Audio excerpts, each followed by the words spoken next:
I want to make sure we all saw the same thing. Right there, right there, right there. That was a civilian.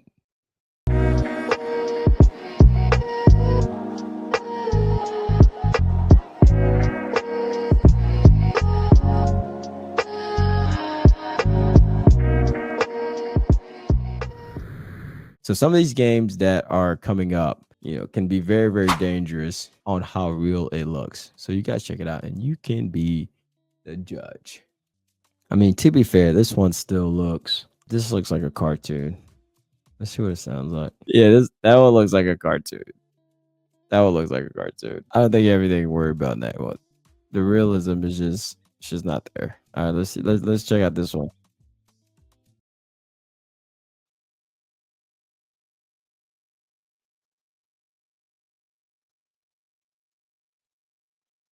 Nothing. Nothing. Oh, what's this? Interesting title though, right? Hell is Us. Why? All right. Does anybody else think there's an obsession of zombie apocalyptic themed movies, video games coming out lately, or just me? I know Call of Duty always gives you some kind of zombie option. It's like a survival game where they release more and more zombies and difficulty goes up with every level. I've never gone past like 2 or 3 of those levels. They're very difficult, and I think it's on purpose because they really want you to dedicate a long time before you figure it out what the algorithm does. But why are there so many zombie apocalyptic themed movies and video games? All right, let's check out this next one. Hold on, let's look at it again because I want to make sure we all saw the same thing. Right there, right there, right there. That was a civilian. Y'all saw that, right? That was a civilian. In a video game like this, you could easily shoot that civilian and not feel anything about it. You just kind of, it's a video game NPC. Who cares? But if you do this a million times over and over and over and over again, is there a psychological effect? Constantly doing things that desensitize you? That's a fair question. I feel like that's a fair question. All right, what's the next one? Like, look at this stuff. Look at this game right here. What is this? Look at this. Like, what is that? You can see there's people. Man, these kind of video games, I'd have to vet out before I let my son play it. And that's a great thing about being in this situation as a father. I could just, test out the video game before my son start playing it. So I get to play all these games now just to make sure that, the weird stuff like this doesn't pop up. The graphic looks absolutely insane. And I see that this game is in Korean. Yeah, I know that's Korean. Yeah, but you didn't think I knew that. I mean, look at the streets on this. All right, let's see the next one.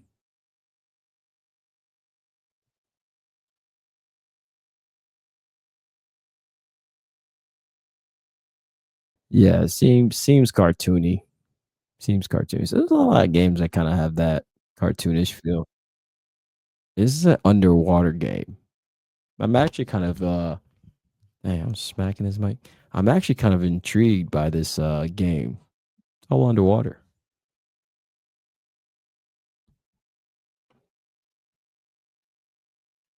Oh my God.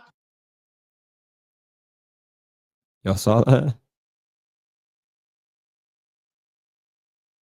I wonder how accurate that movement is to the real thing. Man, underwater would be creepy. Let me look at that. Look at the size of that crab. Hey yo. What? What is that? That's not even a crab.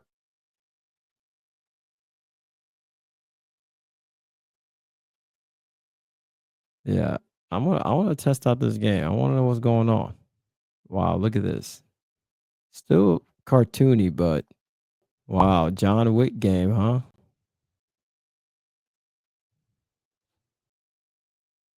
I didn't see that one coming. The John Wick movies look like a video game. I I had no more words for movies at that point, but it was very entertaining though. I can't lie.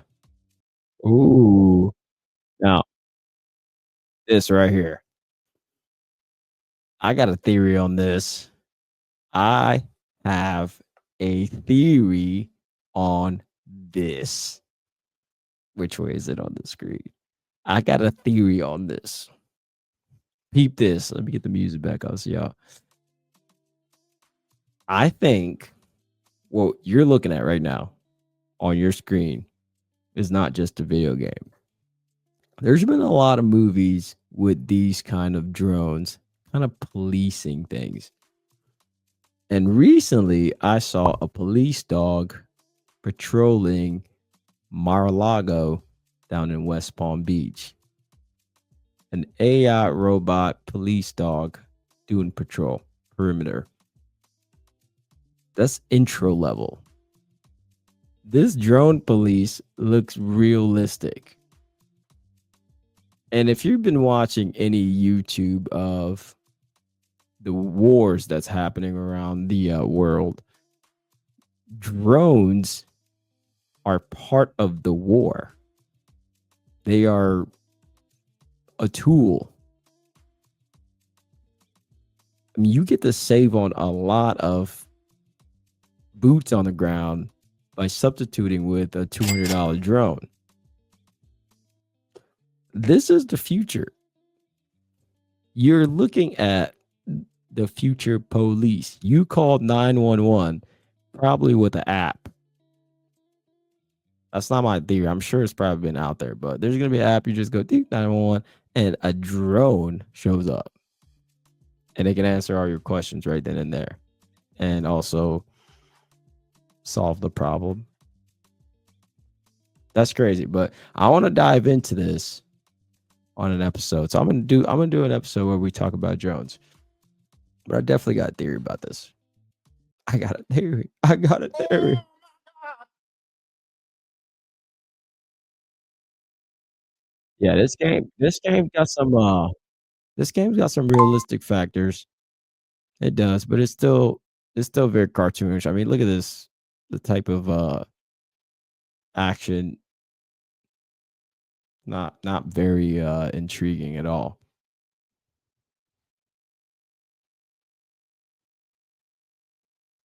All right, here goes a fighter game. I just haven't been able to get into fighter games anymore. Anybody else you play like Street Fighters or something? What was it? Tekken, Mortal Kombat was probably the last one that I gave it a go. Gave it a go.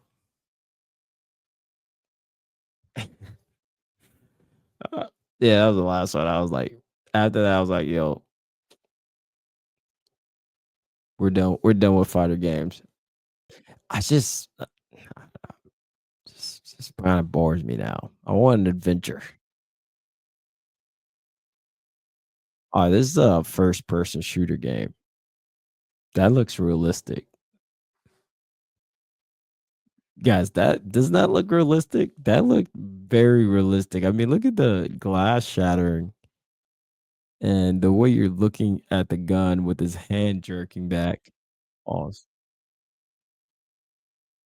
Now, did I just see some kind of like Prince of Persia move, y'all? I mean, I know we got an episode out there on Daniel Chapter 10, but I feel like I just saw some kind of Sands of Time movement. Was he grappling? Is he Spider Man?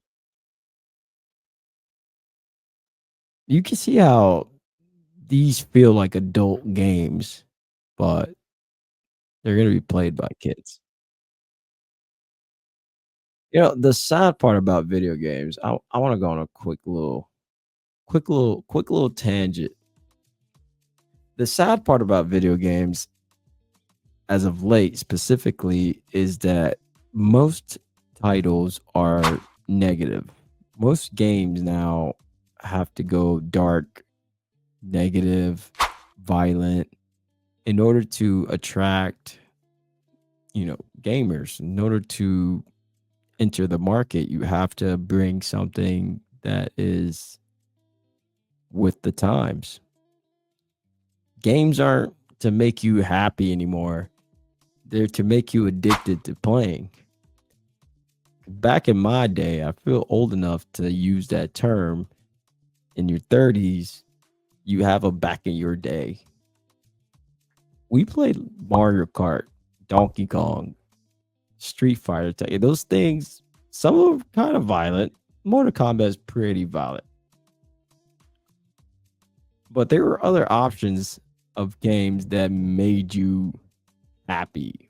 You know, they were like positively themed, like your Super Mario Bros. In a little bit of stretch. If you stretch that line, you could squeeze Super Mario in there as a family friendly, but also has a little bit of a dark side. But there's games that are just built to make you happy, like you laugh while you're playing it. And I think we did that for a while. Wii Sports. Like, we cracked me up because the people weren't even holding the tennis rackets. It used to piss me off. I'm like, man, you missed it because you don't have any hands. You weren't gripping it. Pause. Games now, they're violent. They're just straight. They go right to the point.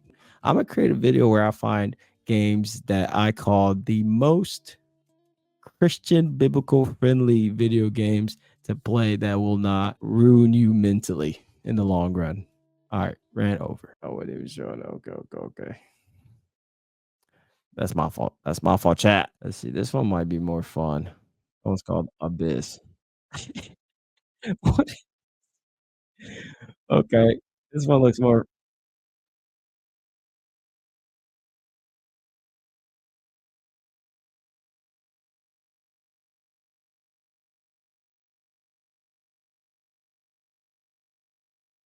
I don't know if you guys can hear this, but he said there's a reason I'm called Killer Bean. He's a bean? Okay. It's just a PC game, so it's not a big audience for this. Honestly, this game looks entertaining. I'd check this out. I'm curious. I'm gonna let y'all know how I feel about that game. Nah, it was a PC only game, wasn't it? Yeah, no, thank you. I'm not good at that. Zombie apocalypse game. So many of these games, man. I thought I had hope for like 5 seconds. I had hope. And then here we go, zombie apocalypse. How many games were based on zombie apocalypse so far? I gotta get a count. It has to be at least 7 games. Oh, this looks like one of those games where you build your own house, do all that work. I played a little game on the PlayStation where you build a farm and stuff.